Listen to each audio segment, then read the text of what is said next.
she would be on the radio and talk. she would be like, the man is walking eastbound and he's moving towards the corner. And I was like, spit it out.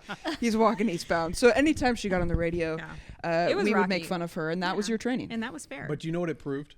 We don't need to hire people who already have all of that knowledge. Completely agreed. Right? Yeah. That did prove that, which was cool. Well, and I think what it also proves, just based on our different professional paths to get into the Arctic, is that it's not a one job description type that needs to funnel into the Arctic, right? Like, you guys have sworn folks, professional staff, like community service officers. There's a huge, it's like a hodgepodge of, so it's more about the person and less about the path that brought you to the Arctic. We preach that across the whole country, that you have to hire, at least in your initial hires when you're building an Arctic, for personality. You have to say who has the drive and the ambition and the assertiveness that I'm looking for.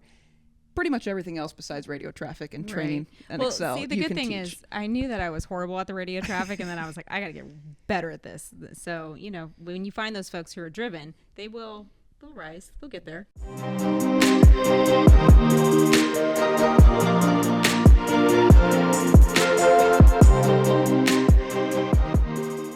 We know you, but introduce yourselves, who you are, where you're from, and then after that, Caity has some very profound questions to ask you. So please, who are you guys? Very profound. I look forward to those questions. So Caity. do I. My name is Andrea Cortez, and I'm the Real-Time Information Center Manager at the Elk Grove Police Department. Wow, that was Well then, Period. okay. yeah, And yeah. and Good. We'll get do you deeper. want? Do you want And me to she's go a into badass runner. And I am training for a marathon. We'll see how that goes. I have never said that in my life. Yeah, that's clear. Well, I started my career in law enforcement with Sacramento County Probation. I worked in juvenile hall doing in-custody work. I was on their security emergency response team, which was a lot of fun. Really learned how to talk to people, how to use de-escalation, worked group dynamics. Then the economy tanked, and I was laid off from that job. And then I was lucky enough to get a job with the Elk Grove Police Department, working in the records division. And that was a bit of a transition from doing in-custody work to now doing more clerical work. But it was good for me. I got a really good foundational knowledge of law enforcement systems, how things work from field operations to prosecution, the entire court process. So that was good for me. And then right when I was about to leave for maternity leave, I heard about the Real-Time Center that was coming to Elk Grove. And I was just really excited to hear about this new division, this new opportunity. And so they were, if anybody was interested, we were to reach out to a specific lieutenant. And so before I went on maternity leave, I reached out to that lieutenant and I said, I'm not sure exactly what this is going to look like, but I would love to be a part of it.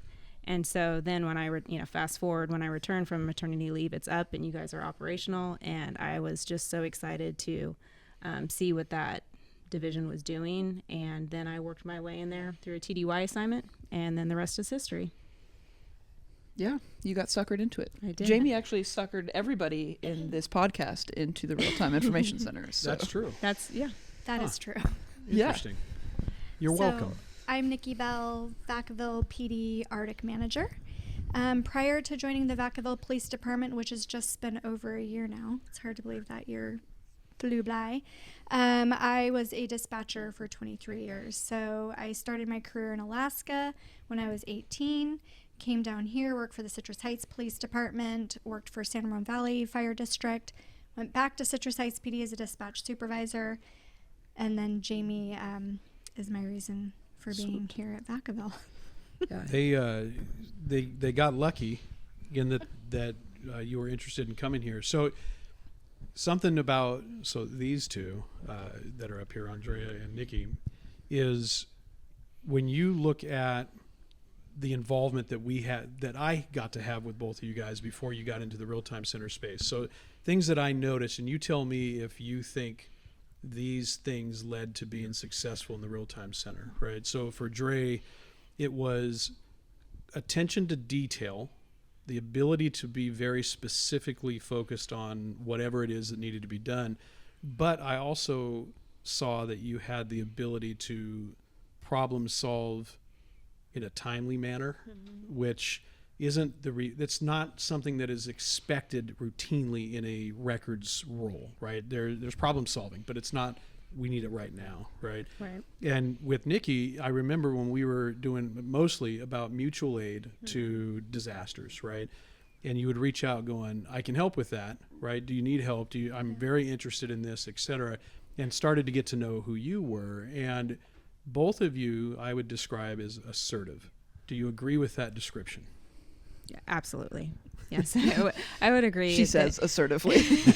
Absolutely. No, I do think that it's needed to get things done. You have to have a level of assertiveness and to see large projects through completion. You cannot wait for somebody else to, pick up the task. You have to take the initiative to get the mission completed. So that's an accurate description. Yes. Right. Nikki and I kind of talked about this in the RTIC space, especially in the building phase. You have to be able to kind of be strong-willed enough to say, no, this is the direction I'm taking it in. Thank you for all of this input, all of this kind of noise in the background, but this is what we're going to focus on right now, whether that's with your operators or with other professional staff.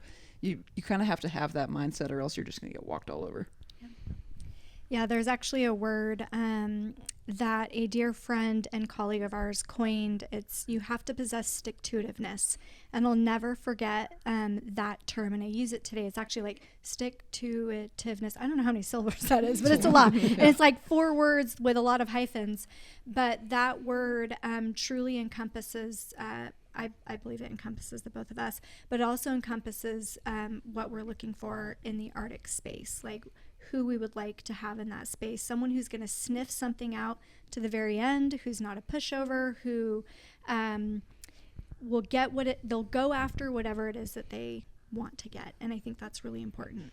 That's a fine balance, though, right? Because clearly, both females.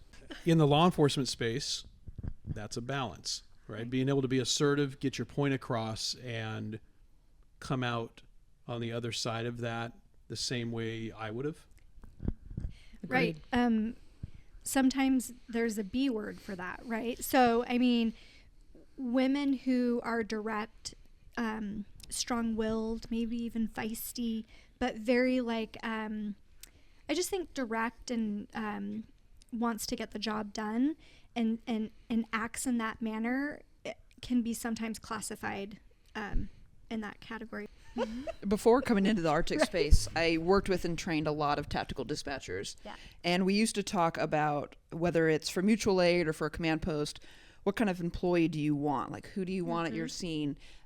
I have assertive employees who I'm like, I don't want you to talk to the SWAT commander. You're just going to make him grumpier, right? Or I've got this person and you're really great at this, but I don't want you over here talking to the HNT team. That's just not helpful to me.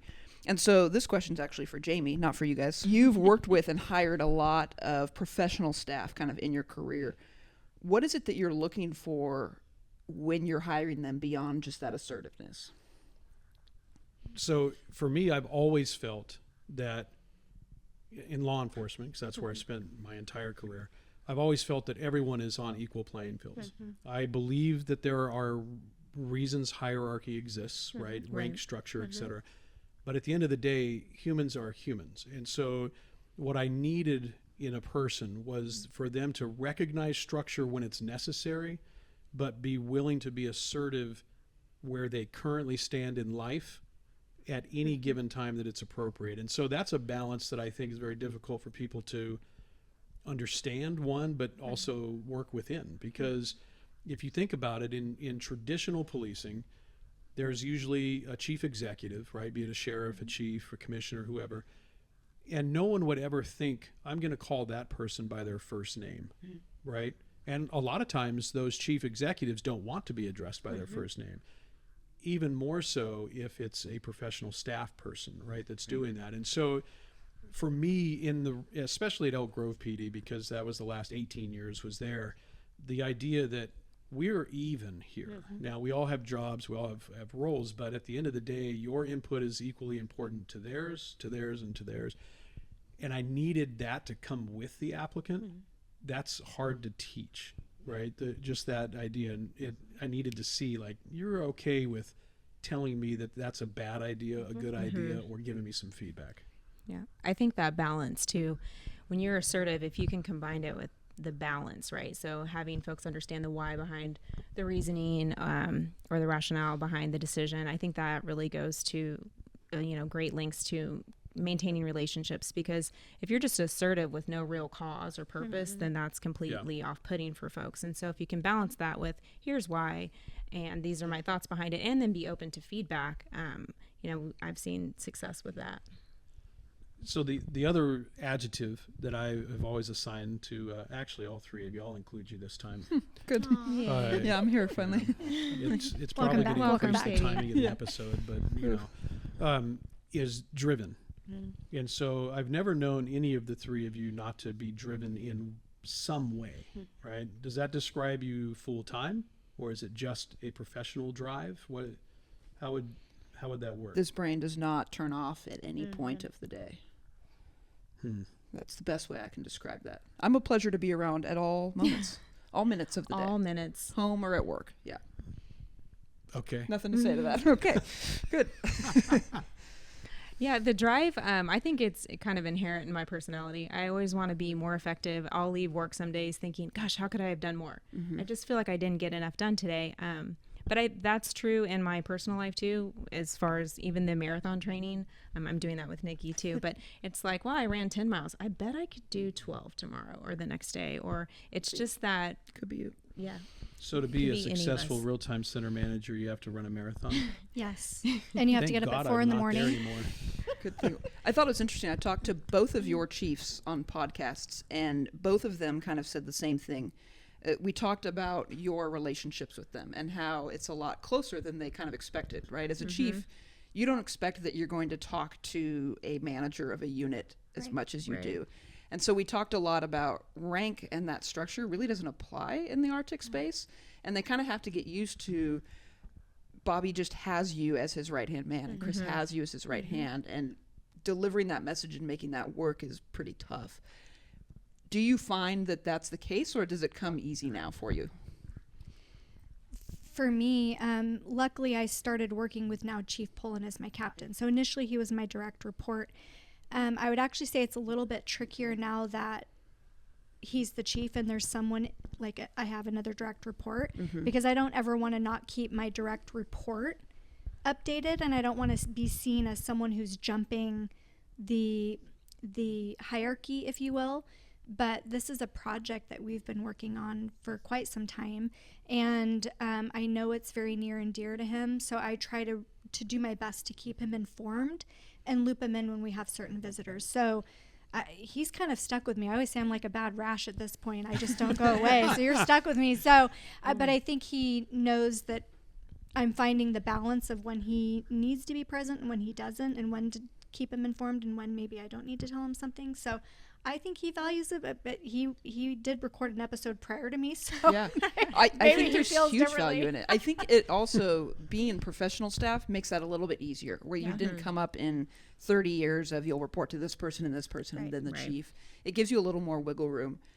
I'm curious, for Elk Grove, you came into the RTIC, you got to kind of not be hand in hand with the chief every day, and then some people left the RTIC and then you were. What has that been like? Now I'm saying I grew up in the RTIC, because that is really how it feels. And I'm also equating RTIC years to dog years. So, 1 year in RTIC is the equivalent to 7 in any other division, just because of the pace at which things move. But yes, I am comfortable talking with the chiefs now, both of them. Assistant Chief Paul Solomon is my direct report, but I feel it's necessary that I always keep them in the loop, just based on the division and how many areas we touch, and the impact and transparency and all those really important things that we want our leaders to be aware of. So I'm just conscientious with the time. But essentially, when I first transitioned into the manager role, that was one of my first meetings, was to get on board with them and make sure that my priorities aligned with their priorities, just to make sure that we're all on the same page. And then from there, I just kind of do check-in meetings and make sure if there's anything like tours or anything that they need to be aware of, then I make them aware. But they've been super supportive, and it's been so great to just be able to go and not have to go through several levels of approval, or to have many meetings when we could probably just have one meeting. So it's helped me be effective, certainly. Nikki, I'm curious for you as well, but you came from a little more of a dispatch background. When we brought Andrea into the RTIC, fun fact. From records. Yeah, we met her in a class, right? And we sat in the class, and I spent like 3 days with her in this class. The class was not excellent, but I got to hear her talk That's a little true. smack on it, which tells you a lot about a person, right? Especially in this group, we knew this is who we need. And I came back, and I was like, she should work for us. She is great. We're going to teach her everything. And we were like, well, she doesn't really know anything about dispatch, right? Or operations. patrol. Yeah. But like, we'll figure that out. It's fine. And it ended up being the best thing because I knew operations. What I did not know was, please tell the people what I'm terrible at. Training? Okay. That I met is Excel. 100% true. Yep, that's awkward. Anyway, that was supposed to say Excel. Oh, you're so good. she didn't say I was No. a bad trainer. You Yeah. are not a great trainer. No, I'm just bad at Excel. Admittedly. Anyway. Yeah. Anyway. You're good at Excel now, though, right? Sure. Yeah, still not at training, though. Andrea had the unbelievable. She was so quick. Andrea had the kind of brain that we needed for the RTIC, and so we started the teacher patrol, right? And we're like, this is what this unit does. This is how we're going to voice XYZ on the radio, which for us as dispatchers was natural. I'd never considered teaching that to somebody who's not like a trainee, right? If in dispatch training, I'm going to teach you the basics of police work. Well, she knew the basics of police work. She was just terrible at putting it into words. Terrible's harsh. Oh, she was pretty bad. Oh, well, She knew she was bad. Yeah. It was pretty bad. Yeah. To be fair, though, I had no real training. Well, so. that's true. Your trainer was terrible. But Just talk. she would be on the Push this button radio and and talk. she would be like, the man is walking eastbound and he's moving towards the corner. And I was like, spit it out. He's walking eastbound. So anytime she got on the radio, It was we would rocky. make fun of her, and that was your training. And that was fair. But you know what it proved?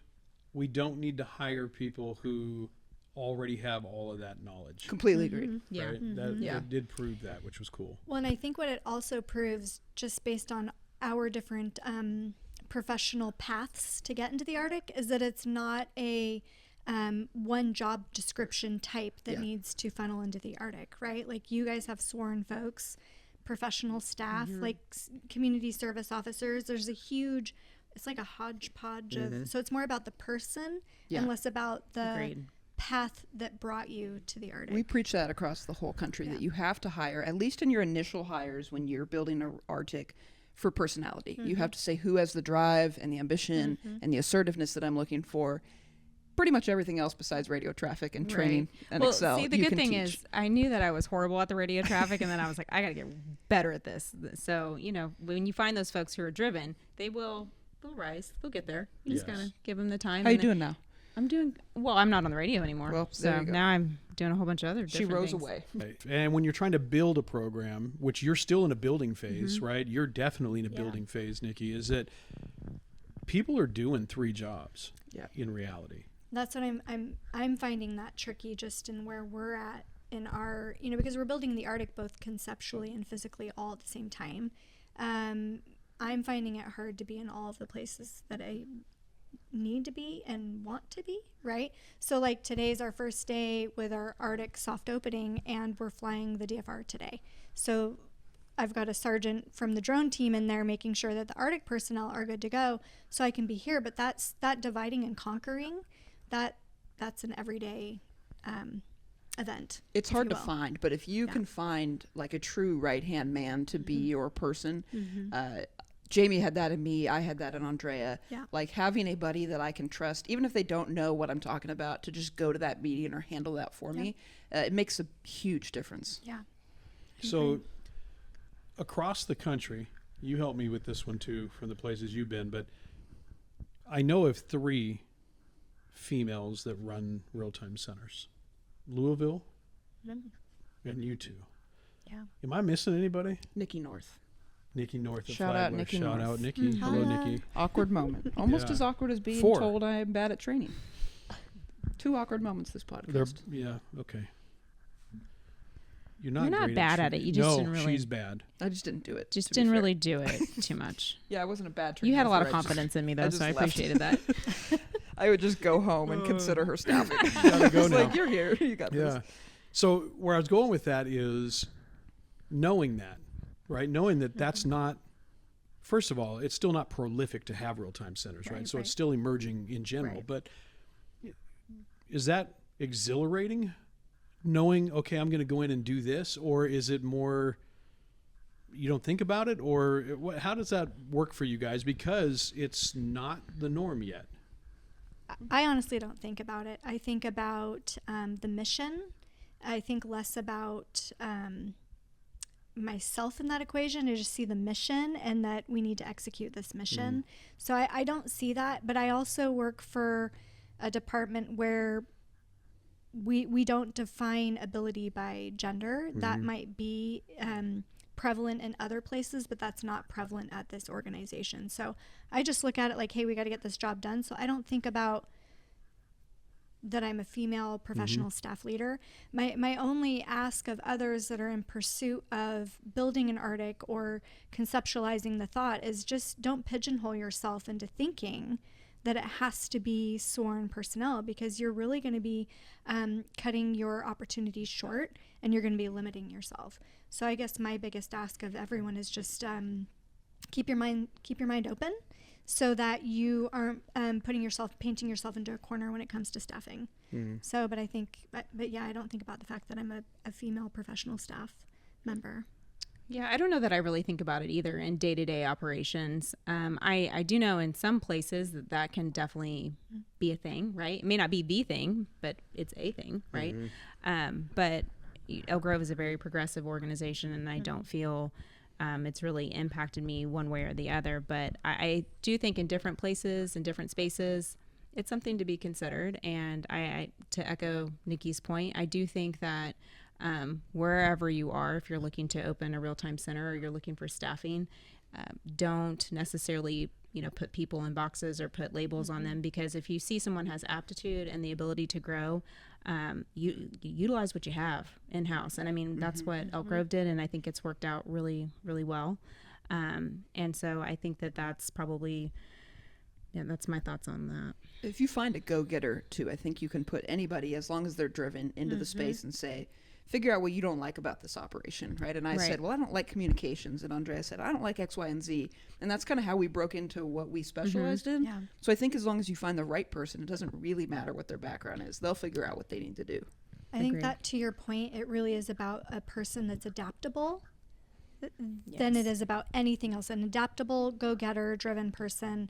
I think those are the qualities or the characteristics that are most important. Less about professional staff, sworn, female, male. I think it's more about the person. Yeah. Yeah. So let's talk about past bosses / mentors. Mine is horrible. Yes, that's for sure. I've got a list. Let's go. Yeah. We mentor each other. I'm So I'm sweet. certain. So your last boss, Delphina, at Elk Grove, she is known for wanting her people to do what it is they think they want to do, even if it's at her detriment, right? Meaning that she wants you to be successful, and therefore it's going to create a vacancy again for her staff, right? In your rising, right? I know the close nature that you have with the folks where you came from. How important is that to know that there are people that want to support you in what you think you want to do? Because both of you guys came in to a profession now in real timing that was still kind of unknown, right? So how important was that support from your guys' folks? For me, it was everything, truly. I sometimes we don't know our own abilities, right? We kind of think, I knew I wanted something different, and I was excited to take on the next chapter in my career, but I didn't know exactly what it looked like. And Delphina and you, Jamie, definitely saw, and a little bit of you, Caity. Thank you. Saw potential in me and gave me the confidence to say, like, oh, I can do this. This can be my next journey. Because there is a level of hesitation that comes when you talk about switching careers and leaving what you've known and what you're really good at and what you could, what you've already mastered, and going into something that you really aren't very good at, like radio traffic. True. Well, real time is so great too. It's hard to know, like, oh, this is my dream job, because you don't really know what it is. Right, and you wear so many different hats. So the confidence and the support to explore other ideas and career fields it's very important. And I don't know that I would have done it without a lot of that support, truly, because it would have been, I maybe could have talked myself out of it. So it was very important. Yeah, basically the same thing. The support from my peers and from my former supervisor, who also is my best friend, it was invaluable. And then even Jamie, I had reached out to Jamie like a year before this job came to be, and he knew that I was ready for something different. We just didn't know what that was yet. I knew I wanted to be a part of something forward-thinking, innovative, but I didn't know what that was at the time. And so it took Jamie reaching out, it took this opportunity coming to fruition, it took those who believe in me at the time at my last organization saying, you're ready for this, you got this. And even today, I lean on those very same people, and now Andrea, but I lean on that same group that believed in getting me here today and through that front door. I lean on them every day. Like, there's still good days and bad days and scary days. There will always be. Right. We talk about a traffic plan that she and I built once, and we had a full-on meltdown over this traffic plan. Yeah. Like, we thought that, like, what are we doing? This is so out of our league. I have no clue what I'm talking about. Usually I'm making fun of her for being worked up, and we were pretty equally freaked out. It was a significant traffic plan. It was. Yeah, we were sure that we were going to destroy the whole city. Right, we But we didn't. But it's a good example. Like, depending on the day in RTIC, sometimes you're really confident and you're like, I'm nailing it here. And then the next day you're like, I don't have any clue what I'm doing. And I just work here and pretend that I'm somewhat competent. It changes daily. Yeah, and you mentioned the gray earlier. You see it all gray. I do. Thank you. Thank you for acknowledging my disability. No problem. You spilled mustard on your shirt, but you can't see it. I see it. It's just not that color. Oh, okay. So that's a world we were not used to living in law enforcement. Right. We were used to almost to a T, black and white. If this, then this. If that, then that. And the only difference that I experienced was when we would deploy to disasters, and you just had to adapt. Right. That was kind of a difference. But in general, gray didn't exist. In the real-time space, it's almost all gray. Yeah. Right. How does that how do you get people to be prepared to work in that? How does that work? I don't know that you do. You can say the words, and you can feel like you're conveying that, and you think that you're conveying it with a confidence. Like, hey, I'm confidently telling you that we don't have anything written yet, but I promise you we're going to be fine. It's really tricky. I think just time and time again of proving that we're going to be okay works, but it's hard because like with you, like with Elk Grove, and a lot of our fellow Arctic folks, not everything's been memorialized yet, right? Not everyone has an operation, a training manual or an operational deployment plan or a policy for everything, right? We're leaning on each other, but that's tricky because you're right. We're used to, where in my training manual do I go? Page, 35. We don't have that. We're literally building it as we go. Yeah. Before Andrea rants about policy, because I can feel her just like shaking with the need to tell us it's important. When she started, Jamie and I were kind of running this ship by ourselves. And in case listeners haven't learned this yet, we're perfectly comfortable operating with zero rules For whatsoever. sure. Yeah. Gray I don't area need is fine. guidelines. No, Just it's tell actually me even better. Yeah. Tell me where I can't cross to not get fired. We had a great Right. time We're with it. good. And then Andrea started working with us, and she's like, well, what do we do in blank? And we're like, I don't know. We just see what happens. Yeah, figure it out. And she's like, okay, so like if somebody asks for this, what do we say? I don't know. Well, who is it? Well, that shouldn't matter, right? Like, it should just be an answer. And we're like, I don't know. It depends what kind of mood I'm in, and have I had lunch, and what's the call? And so we started encountering this all the time. And Andrea's like, we need like some procedures here. And we're like, no, we don't. Go away. That's boring. And so as the tide started shifting, and this is what I'd like to hear you talk about into, okay, Elk Grove has done it for a while, right? We played in that gray area, which I think Vacaville will play in for a while of, let's see what we can do. Let's see where we're comfortable with. Now let's start putting things on paper. And that's when Jamie and I were like, well, we got to go. I've got to go now. This is not fun anymore. So tell us, where are you at now? Have you built 100 We're policies? still working in that gray area, honestly. We have some things drafted and that we're still working through, but it's so vague that I don't know that it's really that beneficial, right? Yeah. And so we're still working through what a solid, standard operating procedures look like. They're going to be vague to some degree because we need folks to be able to have the latitude to make decisions and not be bound by procedures or policy or feel that like they can't make that they don't have that autonomy. And so there are certain standardized things that we've we've kind of identified as far as things as simple as copying calls for service and acknowledging that real time is actively working this call, especially for something that's a higher priority. It seems so simple, yet we never thought of that, Peak. Right. Well, and to be honest, until there was, we debrief calls now, and whenever this was brought up by a patrol team, and we thought, oh yeah, that makes sense. They don't know who's in the room, how many are in the room, right? But the verbal acknowledgement is, as far as on air, was pretty important, and so we're still figuring all that out. But to your point of how do you prepare folks for that?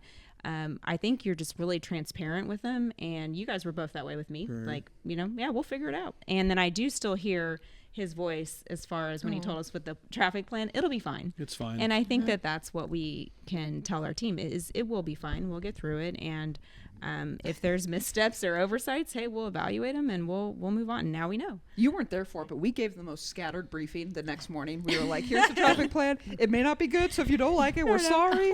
It was not good. That's right. I forgot about that briefing. My thought in that particular event was there was going to be 500 various agencies' patrol vehicles in a procession with their lights on. No matter what you make for a traffic plan, at some point, nobody's going to get in front of that. I'm glad that you slept that night. That's right. Good for you. Neither one of us did. Yeah, and we held our breath the entire time. The entire time. That's funny. So when we first started talking about policy, because I get to have the luxury of talking with people across the country, and I tell them what Chief Albright told me when I first came into the Real-Time Center. I thought, okay, I need to write policy or procedures.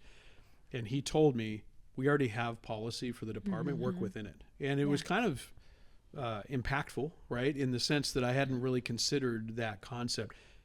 Absolutely the right thing to do, right? I there's a couple things I disagreed with him on initially. One was that, and the other was calling it an information center. Luckily, we stuck with what he wanted.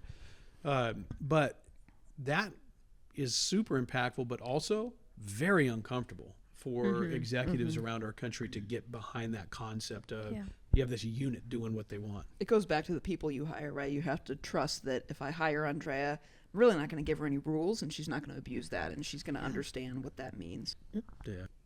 And I think that we will. I mean, we're developing training programs because we do need a level of consistency, especially as the unit gets, evolves and gets bigger. We need A side to provide the same services that B side's doing. So that those things will be documented and to some degree. But my purpose is to not, or my one of my goals is to not have those procedures be so limiting. And so they'll be vague. Well, now you've got a few years of examples now. You can point to see this, don't do this. Right. See this, right. Don't do this. This didn't work out well. Whereas Vacaville doesn't yet, and so they get to kind of play in that realm and say, okay, we didn't like how we worked this call. Let's note that for as we go down. So we are doing that, but I will tell you that the team in the Arctic right now, they're actually fabulous. We already have, I would say they're 50% done with creating an Arctic operations manual. We have a living DFR operations manual. We have an Arctic policy and draft, and we updated our UAS policy to include DFR operations. So I'll be honest, that was not necessarily on my radar, but my team put it on my radar. And so we've been working with our other Arctics in the region, both in California and outside of California. It's sharing Arctic anything. Any Arctic documents we're sharing. And so we're actually trying to create a share drive of some sort with NRTCCA so we can start dumping some of these operations manuals and these policies and these procedures in there for other Arctics to grab. Because people are asking, like, they want that now. That might have not been something that was a hot topic a few years ago. But we're there. I think organizations are there, so we're trying to make it where we can share that easily. Now that you have centers that have already learned the hard way or done the calls where we're like, that was a little weird. Right. No need to reinvent the wheel if you don't have to. Or there's some organizations that are apprehensive at even moving forward with an Arctic, like to your point, until they have something written in stone, right? And so it's like, okay, well, if we all realize that this is a living document, we can start here, but realize that we're not going to probably end here. Yeah. You know what I mean? But if that makes us all feel better. A lot of CALIA certified agencies really need procedures, right? Just to stay within compliance, et cetera. So I get it. It's just that traditionally in my world of law enforcement, as soon as you write something, Yep. it's generally outdated. And I'll just speak for us at the agencies I worked for, we were the worst at updating those things. Right. Once it was written, we're like, anyways, Right. that's good enough for us, right? And that was it. So there has to be, it either has to be written to where latitude is granted, or somebody has to take that task on to always revisit, update, et cetera. And both are tedious, right? Yeah. In that sense. Well, and I think honestly, most folks don't realize that when it's written, now you have to do that, right? So people think that they really want a written policy or a written procedural manual, but I really don't think that they understand they don't want that. Like, you want to be able to, like, to your point, they want autonomy to be able to make decisions. And every incident or event that comes through the RTIC or through the police department as a whole, we cannot memorialize how you should operate in every single one of those incidents. So we'll always be working in that gray area. Yeah. Right. How do you guys record what you guys accomplish in real-time policing? I'm asking this because we just didn't when I was there, which is one of the reasons why it was a good idea that I retire. But we had an Excel sheet, but I don't know how to use Excel. yeah, so that's the funny part, right? Yeah. we created things and then none of us ever used it, right? And so has that changed for you, and do you have a plan for you? Like, how's that working? So we do have did we have the label when you were still there? Through CAD, we attach a label now anytime we I do don't think anything. so. Okay. That's a smart move. In Mark 43, we are able to attach a label. So anytime real-time works the call, even if they don't locate anyone or locate the vehicle, if they put any amount of work into the call, they are to attach a label.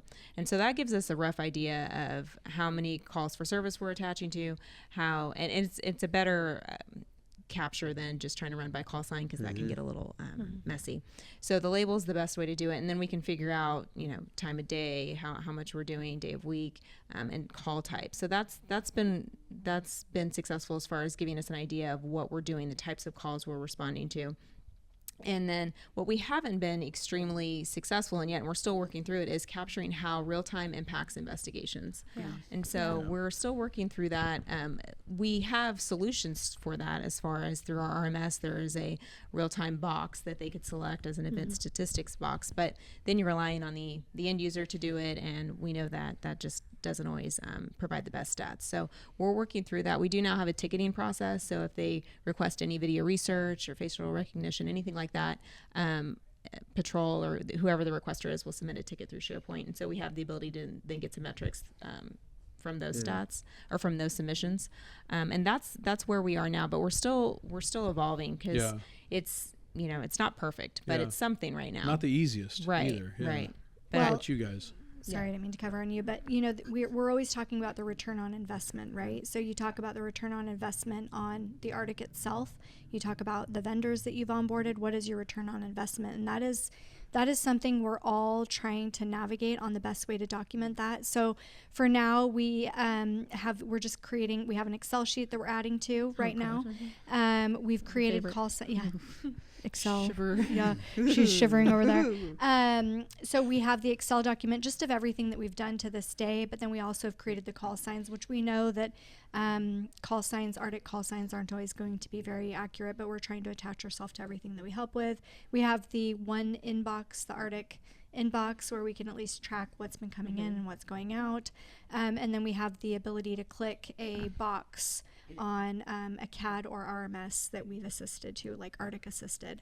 But it'll be interesting to see where we, like you said, the time of the day of the week, and then did that assist to the case solvability? Right. Do you know what I mean? I think that's the hardest piece, is we can attach call signs, we can measure how much we're assisting, but did that result, did that solve the case? The case solvability piece, I think, is going to be really tricky for us, Yeah, that can be a hard thing to capture. And we actually started doing that, and we stole this from another agency, so Citrus Heights PD, well done, because we stole the idea of the executive summary. So we started doing that, and we provided the high-level overview stats, and then we provided those really important anecdotal calls for service or things that Real-Time was able to assist with, that really highlight the work that's being done there. But that solvability, it is tricky.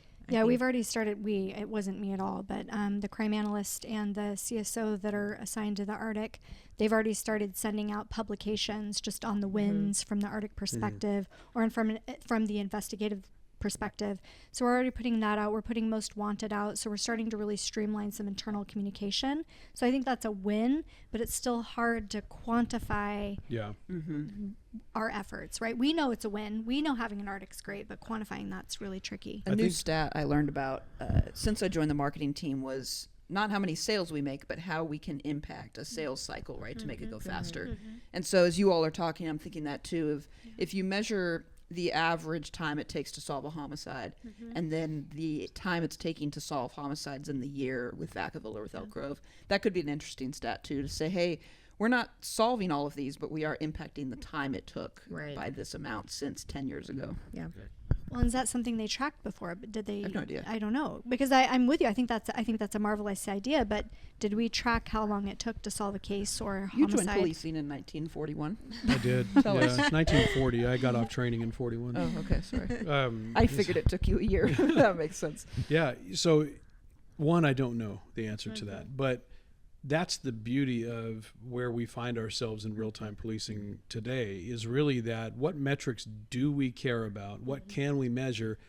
And is there such a thing as a metric that is applicable across the board in RTICs around the country? Right. That's the hardest part for that, because what matters to Vacaville, what matters to Elk Grove, there might be agencies out there that could care less about that, right? When all they're worried about is, can we get there faster because we suck at that, right? Or we don't have enough people to actually go and investigate these crimes. So that's where I think internally, and this is where I think it stays difficult, is that internally today we might not be happy with our priority one response times.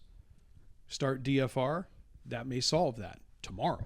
Right. But then you could have the unattended consequence that you're getting there so fast that when you go to city council later and you now have to defend why you shouldn't freeze 10 unfilled patrol vacancies. Because your response time is 37 seconds. Now, That's exactly it. So it's just this, it's a delicate balance of, and you're right, it's very specific to each agency. So I know that I've asked Andrea for assistance or other Arctic folks, but what worked for Elk Grove or what works for Beverly Hills, it's not going to be a Vacaville thing. And so it's really tricky because it's so unique to each agency.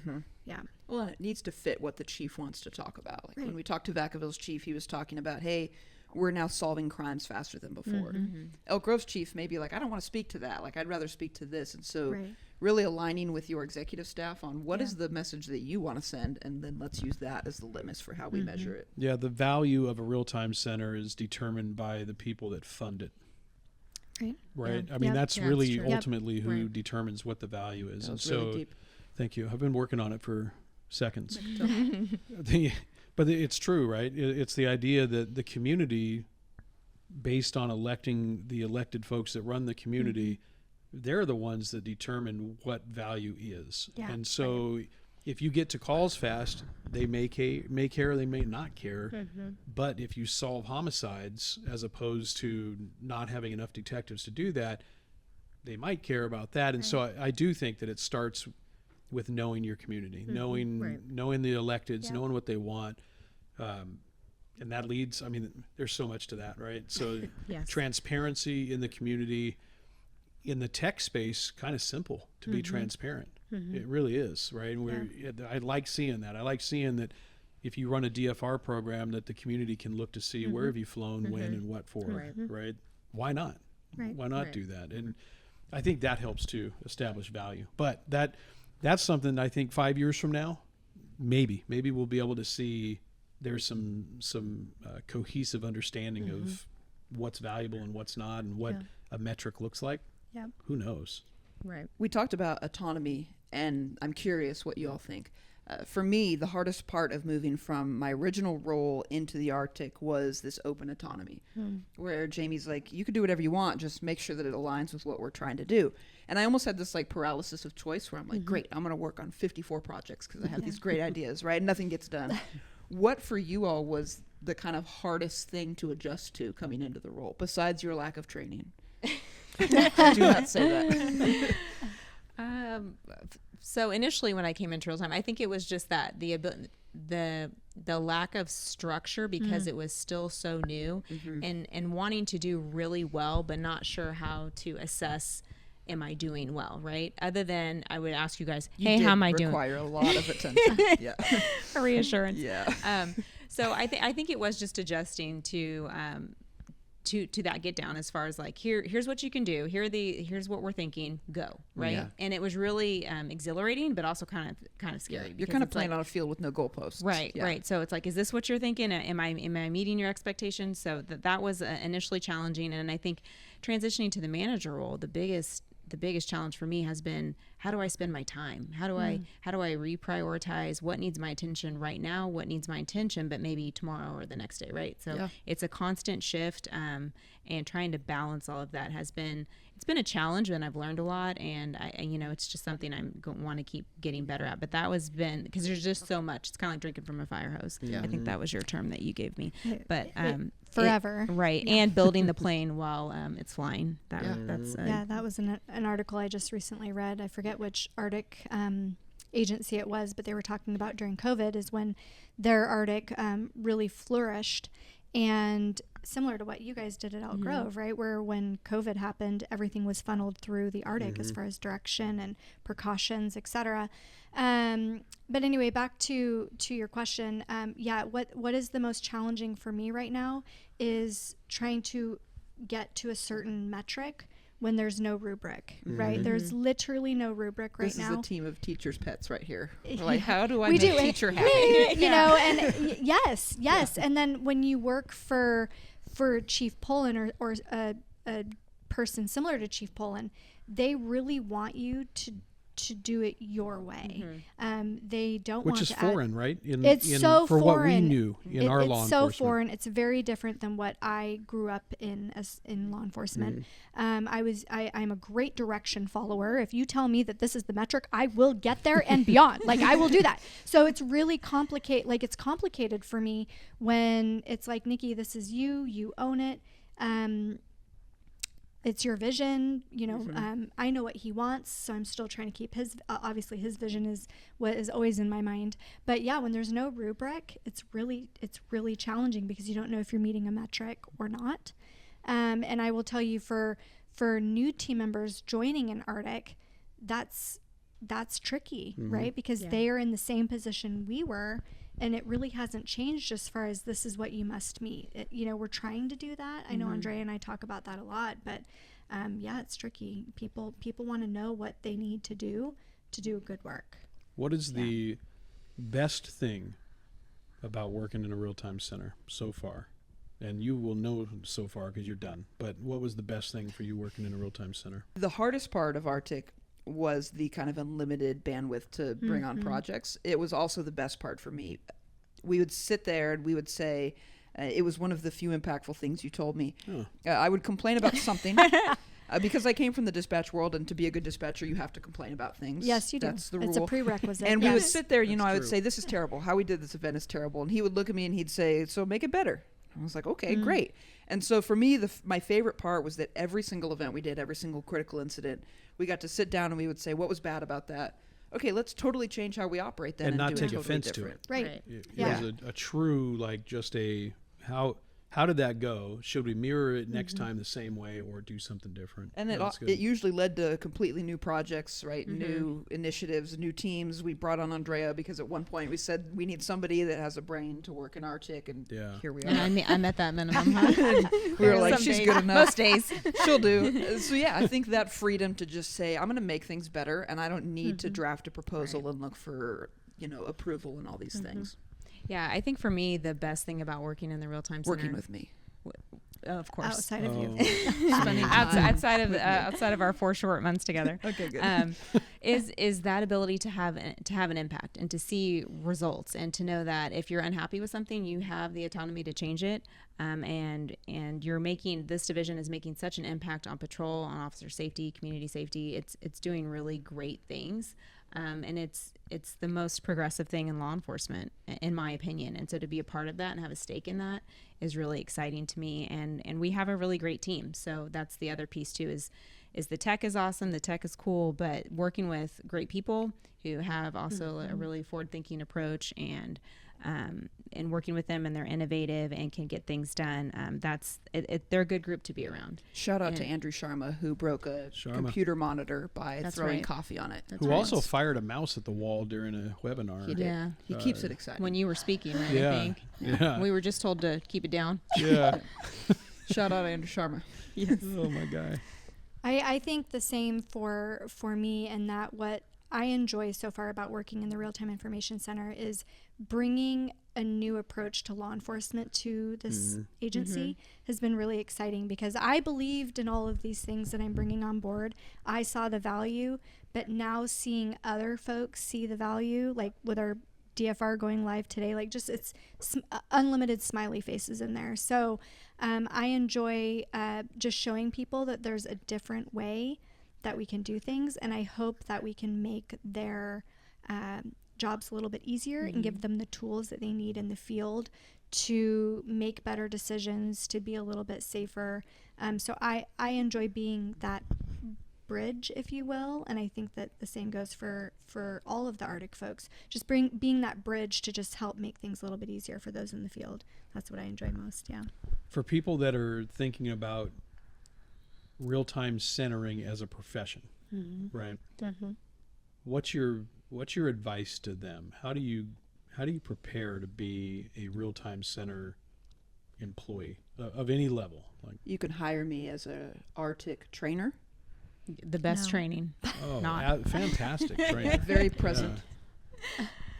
I think being flexible, being confident in your skills and ability, having good communication skills, really the drive to want to have an impact, I think is probably the biggest thing you need to be successful in a real-time center. But I was thinking about this as far as what really allows someone to be successful in real time, and I think it's the ability to communicate well, to look at efficiencies and know how they can be more efficient or driven, and then the ability to work in a team. And I think that's something that we don't always maybe talk about, but I think that you have to be able to work well in group dynamics, and you have to be able to maintain relationships and work well with stakeholders, because the real-time center is going to touch, regardless of the organization, is likely going to touch many divisions, and so you have to have folks who can work with people and have those good interpersonal skills and can still accomplish a mission, but do so and maintaining relationships and that good customer service, because at the end of the day, those internal stakeholders, they're our customers, and so we have to always be aware of what our interactions are like and maintain those good relationships. So I think that having those things, and flexibility, because you just never know what you're going to walk into. But everything she said, but truly just to hit this home a little bit more, is you have to be adaptable and agile. Like, you have to be able to pivot at any time. You're always going to have competing tasks, so you have to be able to figure out which is the priority for your competing tasks, right? And when we talk about a team dynamic, so it's similar to working in a dispatch center. You have to be egoless, you have to be experimental, and you have to be able to take whatever criticism is thrown at you in that moment, apply it to, it shouldn't even feel like a criticism, for one, but you should be able to be yelled at with whatever needs to happen to pivot, and then debrief that later and leave your ego, leave your feelings at the door, and be able to work together. But really, you have to be adaptable and sniff things out to the very end, I would say. I think ego's an interesting one.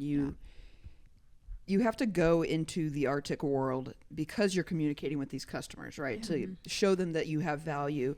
You have to be able to go into meetings and say, hey, we can do that, even if you have no idea if we can do that. Right. Andrea and I got volunteered for many things where Jamie would come back in the room and we're like, we don't know how to do that at all. It'll like be a fine. traffic plan. Yeah. It's fine. So I think you have to have this good balance, right? You don't have so much ego that everybody thinks that you're the person with ego, but you have to have enough confidence to say, yeah, we'll do that. We'll nail it. Don't worry. We'll make it way better. Right. And that's a hard line to find. Yeah, confidently humble. Is that a thing? Yeah. Because I think so. that is true, right? Because nobody wants an egomaniac in any level, right? But at the same time, you really do have to go in there and go, okay, I know what tech we have. I know what we have access to. I'm pretty confident we can probably do something here. You have to kind of strong arm your way into a lot of projects. Yeah. Yeah. Which you always want to show value, right? That was our Right. drive. Yep.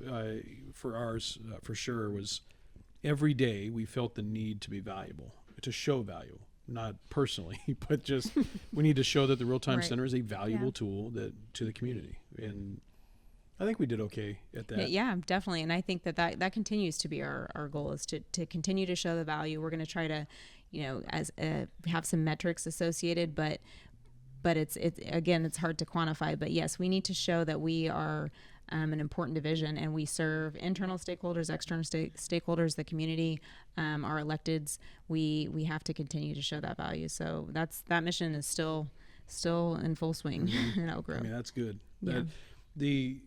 What I like about the team dynamic in there, and this was the first time I've had this in a law enforcement space, is everybody that I was able to bring in or sucker to be brought in to the Real-Time Center, they were okay with being autonomous, and they worked very professionally, right? So I didn't have to worry as a manager. Of what are my people doing? How are they getting? I was confident. I remember telling you this, Dre, when you were coming in, is I need somebody that works in the Real-Time Center that at any moment can go to the meeting for me. And I know that they're going to not just take notes in the meeting, they're going to participate in the meeting and speak as if I was in the meeting. That's imperative. And you can't find that with everybody, right? There are people that do very good work that you never want to have in a meeting representing your unit, right? Right. Agreed. So that, I don't know if that's going to be the case moving forward with Real-Time Centers, because I think the more and more they get built, the more you have to choose from. They become kind of operationally understood, and you're going to have some structure within them. But for the time being, man, people expect answers, regardless if the manager's there or somebody else, right? Yep. I have an important final question. Oh, As two people that I think like to please their teacher, you're getting on an airplane and you're looking at the emergency exit, and everybody's sitting in the emergency exit row is asleep. Does this As you're bother boarding? you?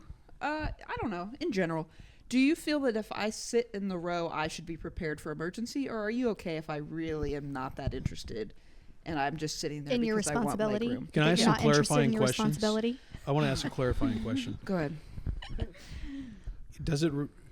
So the assumption is that regardless of length of flight, Yeah. one should be attentive I think throughout. that's the question. Yeah. Okay. Do you All right. expect me to be ready, or do you care if I'm only sitting there because I want legroom? I think you can sit there because you want leg room. Okay. Yeah, This surprises me about you. I figured you might be surprised. I'm shocked. But Yeah. here's the thing. I think if you sit in that row and you're sleeping and something happens, Yeah. you're gonna wake up. wake up Or okay? But I didn't watch Or the. not. I didn't watch the demo. Does that bother you? No, because you're going to be hollered at as to what to do. They're going to tell you. It's interesting. I'm pretty sure. Okay, so It's an you're interesting take. trusting. I don't think that anybody really sits in the emergency exit row because they want to prepared. help. Right. I Yeah. think they're doing it for the leg room, and I know some folks that do that. Nikki, That's what are your fantastic. thoughts here? Yeah. So do you want to? I do you think want that there's a responsible? level. I think that there's a level of responsibility if you're going to sit in the emergency row. Yikes. Okay. So I do think that you should be paying attention. Interesting. And while I believe that the three of you could leap into action, I don't leap in. He is Right. not anything. leaping. Yeah. And- well, but I feel like I know you guys, and you guys could do good things, but I don't know the Okay. other people sitting in the row. That's So fair. I do feel like that there should be Wow. a level of responsibility. So when I So- fly home on a red eye tonight, I'm kicking my shoes off. I'm sleeping across all then three. you Stop should right be in there. the back row. Keep your shoes on. Right. Shoes come off on a red eye. Only a red eye. But we wanted to end with our rapid fire questions. And so I'm going to ask the one we have used almost every episode. And because I know you guys watch all of our episodes, you were ready for this question. I'm certain Thanks of for it. studying before you came. Yeah, great job. So this one, and it's super hard, but it elicits a kind of just a yes or no answer, right? Oh, that's Okay. Yeah. No. Preemptive no. Smart. Does that say anything about your personality? I think it might. Resistant to change. Yeah. The fact that you were both like no, unless no. I have clear answers. Yeah, this is good. So Outline. here's the question. Are you ready? Are Yep. you ready for Dre doesn't look ready. Are you ready? pineapple on pizza or no pineapple on pizza? I have heard about this. Pineapple on pizza, yes. I do Attico. like pineapple on pizza. Yes. To the American public, Yes. that disagrees with that, let me just say to them, too bad. Pineapple bad. on pizza is delicious. This is the first episode we've had where all 4 people agree pineapple on Wait, pizza. are you really? you're pineapple on I'm pizza? a pineapple on pizza. I am too. I'll I put like it too. always pineapple on pizza. Yes. Have you Any done kind of pepperoni, combo. pineapple, and jalapeno? Yes, that's that's good my too. daughter's Delicious. favorite. It's Yes. amazing. Spicy, Delicious. sweet, salty, Yeah. all of It's it. the best. We could all go get a pizza. I right actually now. think people that answer no closetly eat pineapple on pizza. Closetly. Clo- Yeah, I Do you just think think they perhaps they've never had it too? Because I think initially, if you've Likely. never had it, it's kind of like, that's different. I was in New Haven, who has good pizza, right? And they don't even have pineapple on the list. That's Not absurd. Unfair. Okay. Wow. It's on all my Please, pizza. next question. I'm the speaker box at a McDonald's, and you're about to place an order. Did you use your app today? No. Okay. That Go is the ahead with first your order. question they Yeah. Give me your order. Go ahead. Oh, my order at McDonald's? Yeah. Sorry, I'm at the wrong business. Nope. Oh. Oh. I would say if it's just a go-to order, I'm You're on at the the road. you're at the box. Pick it Yeah. up. There's cars behind you. I'm getting a double cheeseburger made the normal way because I don't want people upset with me inside the area, right? And doing stuff There's to my cars burger. behind you. Yeah. And then I would like a medium French fry. Medium. No drink because I already have my water with me. Do you always explain your thoughts to the drive-thru Yeah, because box? I don't typically order from McDonald's. Okay. Not that I hate McDonald's. That's not my go-to. You can pull up to the first Could have window. said Dre. Chick-fil-A. Would have had a better discussion. I do go to McDonald's because I have children and mom of the year. Sometimes we swing through there, soccer games and such. But my order is a quarter pounder with no onion though. What about cheese? Oh yeah, with You cheese. are not the box. Yes. You're I'm waiting. asking cheese. questions. You're I might at the change my window. That's a order. pointed question. You're at the Yeah, window that's- pane right now. Let her order. Yes, with cheese, no onion, medium fry, and I usually it's cheaper to get the meal. You should just get the Oh, meal, boy. give your drink away. Wow. Is it just some- cheaper Yeah. I Oh, believe so. Lord. Yes. than just the burger and fry? Yes. That's Okay. amazing. That's and then the I get mom a- talking like right now. Right, Yeah. exactly. And then I get a Coke. Ma'am, you can pull to the next window. Your order is too long. Go you're ahead, taking Nikki. I too like long. the 2 cheeseburger meal. 2 cheeseburger meal. I like extra pickles. Okay. I like large fry, and I'll take a large Diet Coke. So if I'm going to McDonald's, I am going. Yeah, Like, you're I'm not you're committing. skimping out. I'm Right. getting Uh-huh. all of it because it'll like sustain me for a year Yep. Yeah. of McDonald's. I'm That's- getting a Big Mac. Thank Yeah. you guys for asking. Ooh. Oh, you like the Give me all the sauce sauce. stuff? Yeah. Now, You're a do saucer. You eat that while en route somewhere? Oh yeah, I can eat it Ooh, that's one-handed, messy. talking on the radio channel, That is disgusting. listening to a podcast. Now that you guys have been here and done this, would you do it again, knowing how professionally it's done? Yeah, go ahead. Answer. I would. Go. Good. Nikki, don't love the laughing. Nikki's lying. Okay. Nope, I'll be right here. Yeah, and Dre said it in a way like, "I'll check my schedule." Yeah, I'll let you know. I'll get have my back to you, people call yeah. your people. Yeah, if I'm I'll free. get back to you. I'm pretty sure I'm busy. I need to go now. Okay, goodbye. It is late.